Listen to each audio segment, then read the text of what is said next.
देखो हम लोग कितने बेकार तरीके से सो रहे हैं। आज सुबह मैं न्यूज़पेपर पढ़ रहा था, इंडियन एक्सप्रेस।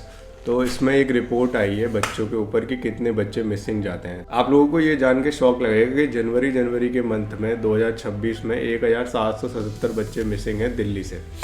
और ये बच्चों की जो एज है वो 0 से 8 ईयर्स, 8 से 12 ईयर्स, और इसमें लड़के लड़कियाँ सब तरीके के बच्चे हैं। तो इस चीज़ को सोच के हमें सोचना चाहिए कि भाई हम लोग कर क्या रहे हैं। अगर हम इस डेटा को, ये तो रिपोर्टेड डेटा है कि भाई यहाँ पे इतने बच्चे मिसिंग गए हैं, इन लोगों की रिपोर्ट जो है दर्ज हुई है। सोचो कि जिनकी दर्ज नहीं हुई, सोचो इंडिया लेवल पे कितने बच्चे मिसिंग जाते हैं। अगर हम इसमें एक रफ डेटा निकालते हैं कि हर स्टेट से 500 बच्चे मिसिंग जा रहे हैं, अगर 500 इंटू 28 करेंगे तो आप खुद ही अंदाज़ा लगा सकते हो कि कितने बच्चे मिसिंग जा रहे हैं। अगर हम लास्ट टू लास्ट ईयर का देखें, मैंने ChatGPT से पूछा कि वर्ल्ड वाइड कितने बच्चे जो है मिसिंग जाते हैं, तो USA में 3,30,000 बच्चे गए हैं, और पूरे यूरोप में 2,50,000, और इंडिया में 1 लाख के आसपास ये डेटा है।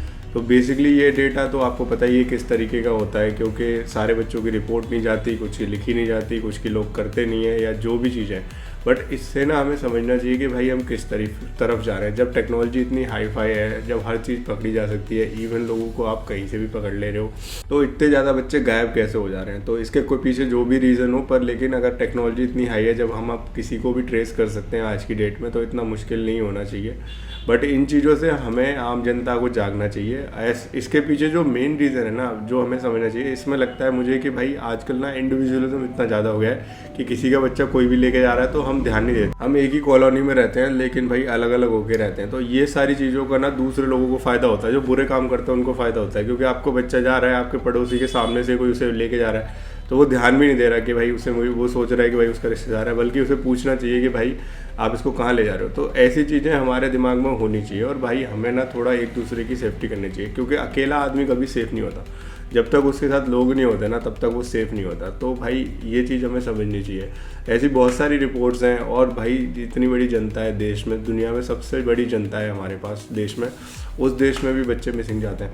तो हमें देखना चाहिए भाई कि भाई एक दूसरे के बच्चों पर ध्यान देना चाहिए। आज की डेट में तो हमें अच्छे से पता है कि बच्चे जब खो जाते हैं तो उनके साथ क्या क्या हो सकता है, और क्या क्या पॉसिबिलिटीज़ हैं। तो हमें ये चीज़ समझनी चाहिए। इवन इस रिपोर्ट में भी लिखा हुआ है कि भाई ट्रैफिकिंग, ह्यूमन ट्रैफिकिंग हो जाती है, और हमें पता भी है आज की डेट में हमारे सामने इतनी सारी चीज़ें। तो हमें ये चीज़ समझनी चाहिए और एक साथ मिल के रहना चाहिए, ताकि हमारे बच्चे भी जो है सेफ़ रह सके, और इस देश का फ्यूचर जनरेशन भी सेफ़ रह सके।